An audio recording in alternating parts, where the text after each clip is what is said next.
Un espermatozoide derivado de una espermatogonia tiene tres fases: una fase espermatogónica, una fase espermatocítica y una fase de espermátido.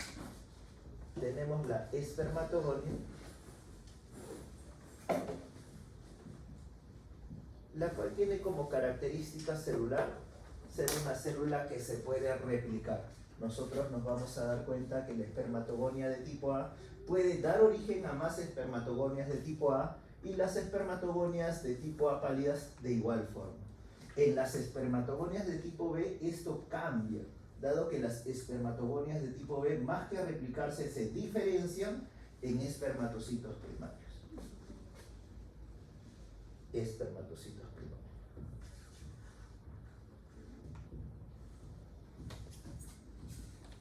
Estas espermatogonias tienen una carga genética diploide, es decir, van a contener 46 cromosomas. Al dividirse por mitosis, las células hijas que van a originar también van a tener una carga genética diploide, incluyendo el espermatocito tipo 1. Por otro lado, este espermatocito tipo 1 tiene esta denominación de ser tipo 1 porque va a sufrir o va a ser afectado por una división celular llamada meiosis 1. La meiosis 1 tiene una particularidad, la cual es la de disminuir a la mitad la carga genética de la célula madre en relación con las células hijas. Es decir, las células hijas del espermatocito 1, que vendría a ser el espermatocito 2, a diferencia del espermatocito 1, tienen una carga genética haploide con 23 cromosomas. Es por eso que esta división celular, esta primera división meiótica, también es denominada reducción.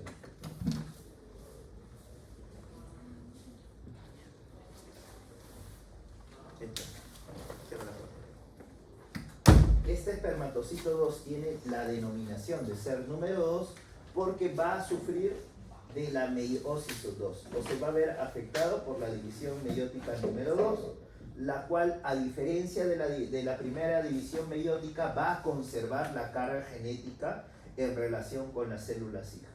Las células hijas son las espermátidas, las cuales van a tener una carga genética haploide de 23 cromosomas. Es por eso que esta meiosis 2 también tiene una denominación que es la de ser ecuacional, donde no hay reducción de la carga genética. Y esa espermátida va a desarrollarse o va a madurar para dar origen a lo que conocemos como los espermatozoides.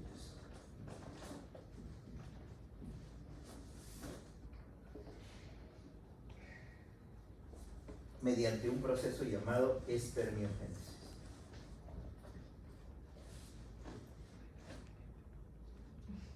Y los espermatozoides, como ustedes ya sabrán, también tienen una carga haploide, 23 cromosomas, teniendo un cromosoma X sexual o un cromosoma Y sexual, según sea el caso. Retrocediendo a la gráfica anterior.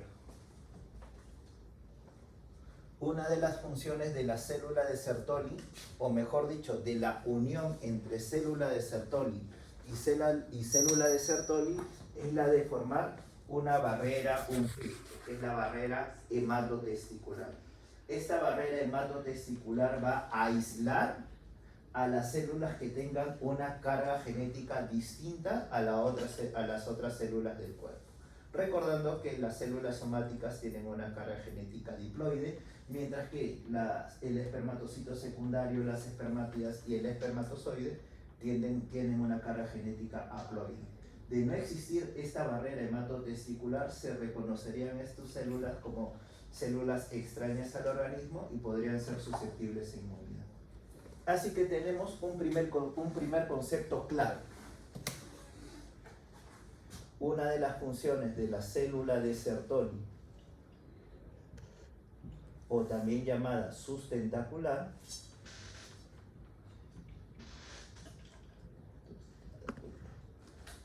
es la de formar la barrera hematotesticular.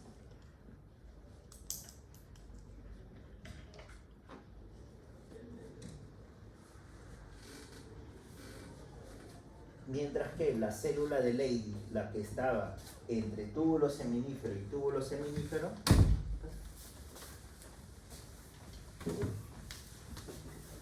intersticial,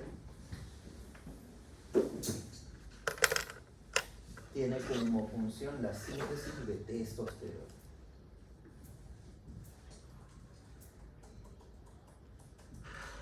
Este es un concepto básico que se les puede preguntar en sus casos o en su examen.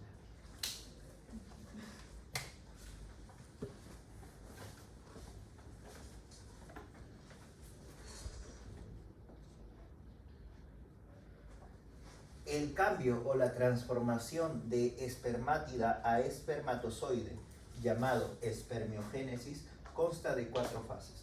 Una fase de Golgi, donde va a haber la formación de la vesícula acrosómica, la cual más adelante va a dar origen al acrosoma, y la migración de los centriolos hacia una región polar de la célula.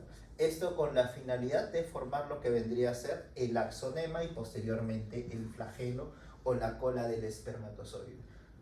Una fase de casquete, donde esta vesícula acrosómica va a rodear al núcleo de la espermátida y la membrana celular de la espermátida va a elongarse para cubrir el flagelo, la cola del espermatozoide.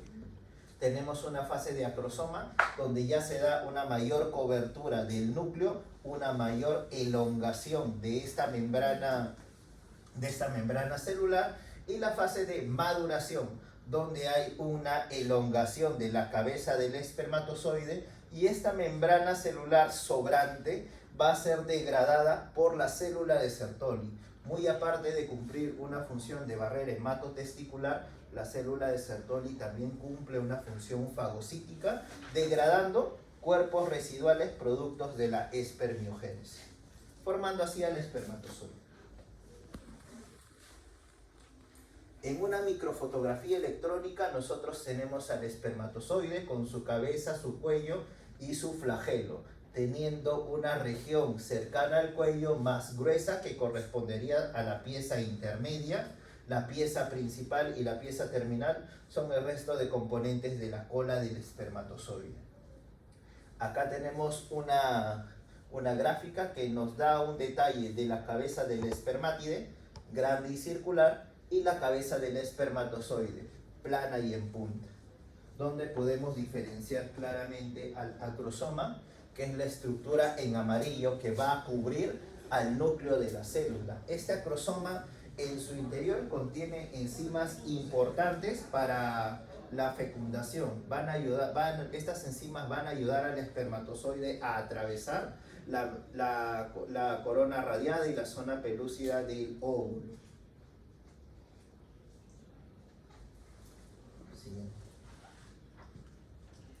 Y podemos ver el núcleo de la célula. Por otro lado, a nivel de la pieza intermedia, nosotros vamos a evidenciar que esta estructura gruesa que cubre a la pieza intermedia corresponde a fibras o vainas mitocondriales. Las mitocondrias van a ser importantes para generar la energía suficiente para que este espermatozoide pueda tener su capacidad de motilidad. Mientras que, a diferencia de la pieza intermedia, la pieza principal contiene una vaina fibrosa. Y la estructura tubular que está en medio de estas piezas son los microtúbulos y centriolos.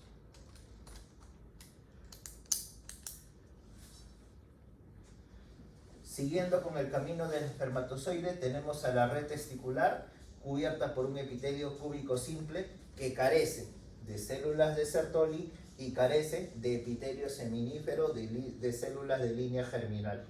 Ven la diferencia entre el epitelio de la red testicular con el epitelio seminífero, donde podemos ver a las células de Sertoli y a las células de la línea espermática. En los conductos eferentes, que son los conductos que van a comunicar la red testicular con el epidídimo, podemos ver en el corte incluso la presencia de espermatozoides. Este conducto eferente va a contener un epitelio simple de células cilíndricas ciliadas, intercaladas con algunas células cúbicas no ciliadas que pueden tener una función de secreción, de lubricación. Es importante recordar que muchas de las células que revisten el epitelio del aparato reproductor masculino van a tener cilios, porque esto ayuda al transporte de los espermatozoides. Usualmente, inicialmente, cuando el espermatozoide nace o se origina del túbulo seminífero, este no tiene capacidad de motilidad. Adquiere su capacidad de motilidad o de moverse en el epididio. Y eso es otro concepto importante. No.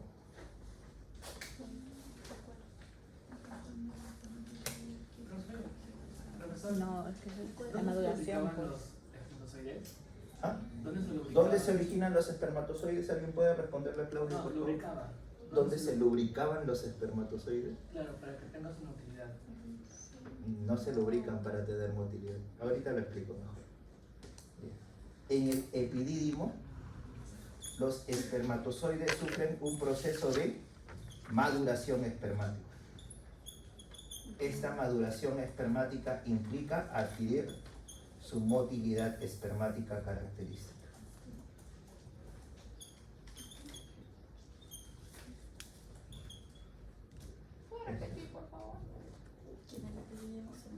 En el epidídimo, los espermatozoides, mediante un proceso de maduración, adquieren su motilidad espermática.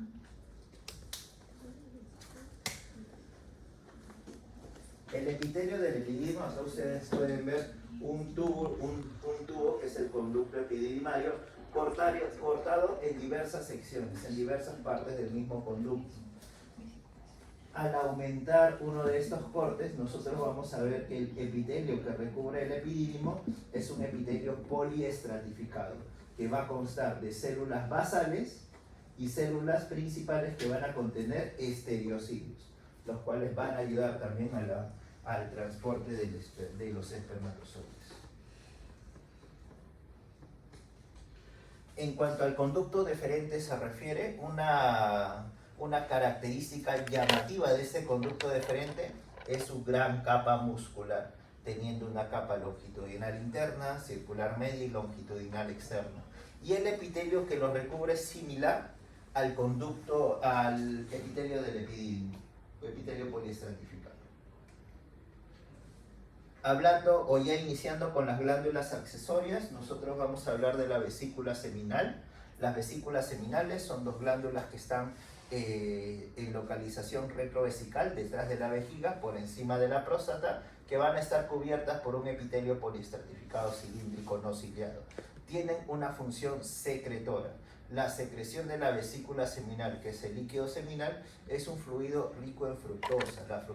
La fructosa va a ser el combustible necesario para que este espermatozoide pueda moverse sin problemas. Y este líquido seminal corresponde a la mayor parte del volumen del seno. Esto es importante, por ejemplo, hay muchos pacientes que tienen algunas dudas cuando se quieren hacer una vasectomía. Por ejemplo, una duda frecuente de algunos pacientes es si la capacidad de eyaculación va a ser la misma. Recordando que lo que se corta cuando hacemos la vasectomía es el conducto deferente, que va a movilizar solo espermatozoides. Pero el volumen del semen, la mayor parte corresponde a vesícula seminal, la cual no se ve afectada durante la vasectomía. Así que el proceso de excitación y la eyaculación del paciente en volumen será casi igual, porque el espermatozoide corresponde a menos del 10% del semen.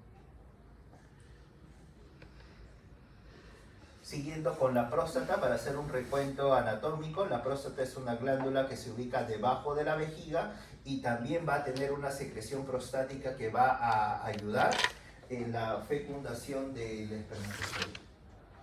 Tenemos unas glándulas mucosas más cercanas a la uretra, unas glándulas submucosas y unas glándulas periféricas, las cuales van a estar en relación a la zona periférica. Clasificamos a la próstata en zonas. Tenemos una zona de transición, la cual va a estar cercana a la uretra prostática, una zona central en comunicación con los conductos eyaculadores, una zona fibromuscular, la cual va a carecer o va a tener pocas estructuras glandulares, más sí tejido fibromuscular que va a tener una función de esfínter prostático a fin de evitar la eyaculación retrógrada. y una zona periférica con mayor población de glándulas y por ende también con mayor susceptibilidad a cáncer de próstata.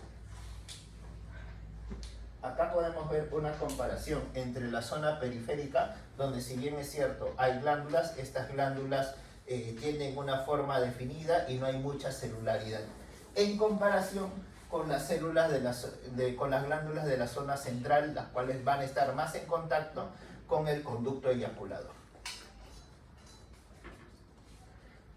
A nivel prostático nosotros también podemos hacer inmunohistoquímica. La inmunohistoquímica tiene como finalidad reconocer algunas estructuras celulares o glandulares. Por ejemplo, búsqueda de actina en la zona fibromuscular o en el estroma prostático. ¿Qué pasó, Brenda? ¿Qué zona era la que hacía de esfínter prostático? Fibromuscular.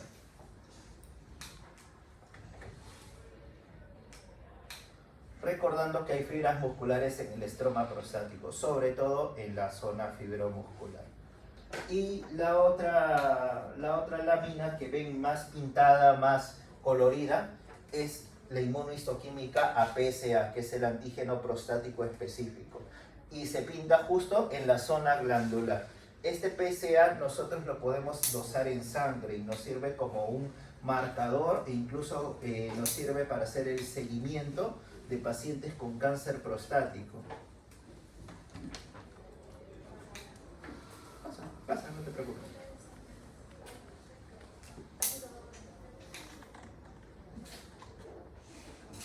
Pero pasa rápido para poder continuar, por favor. Ya.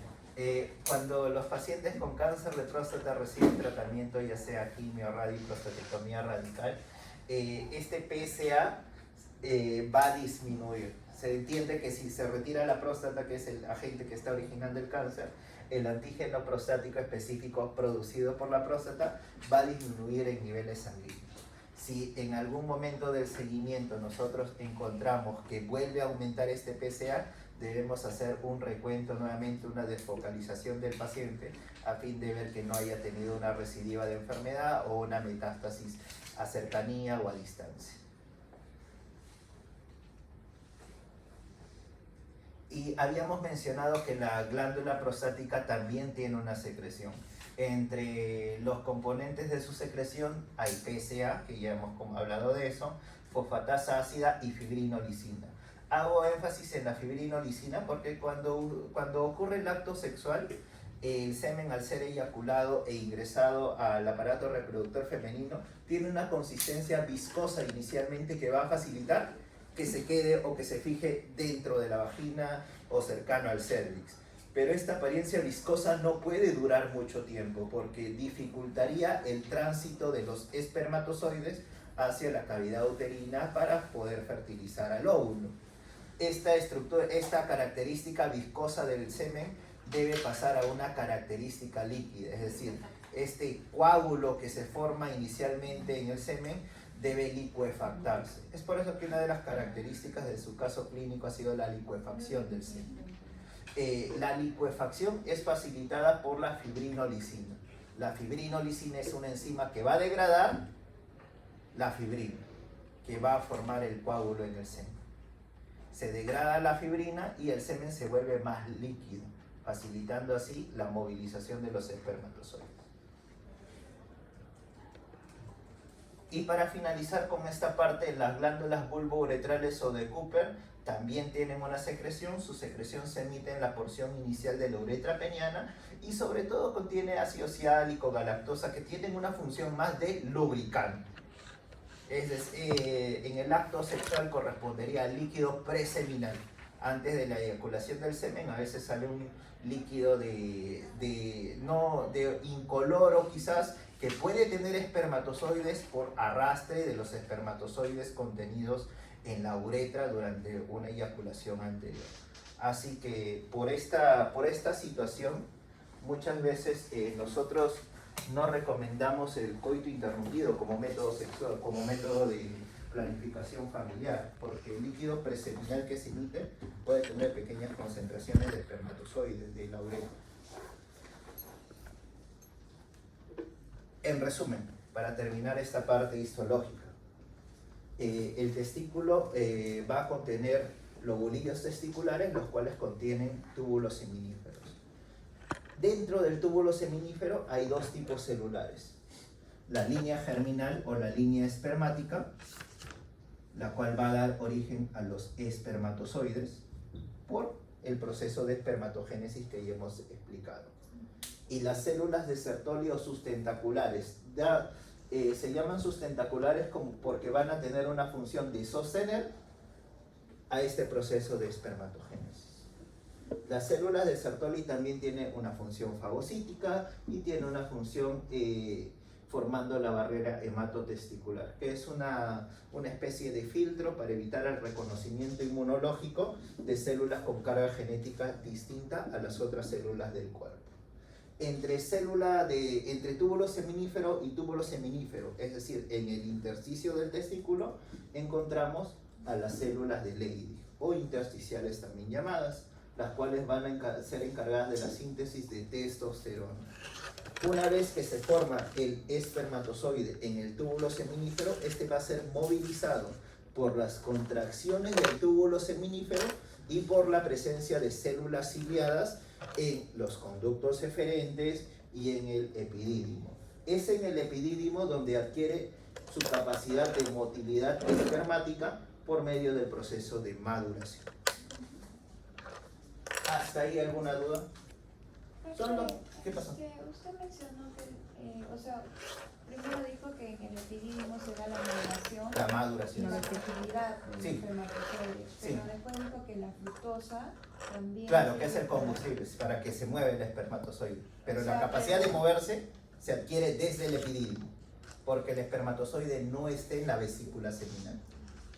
O sea, en la Pero vesícula en- seminal no hay espermatozoides, sino que cuando se une el conducto deferente, que viene del epidídimo, con la vesícula seminal que contiene líquido seminal, le agrega un aporte más a lo que vendría a ser el semen. Espermatozoides con combustible que es la fructosa. Pero la principal es el de la vesícula seminal. Claro, es el principal volumen que contiene, pero la adquisición de la motilidad viene desde el epidídimo.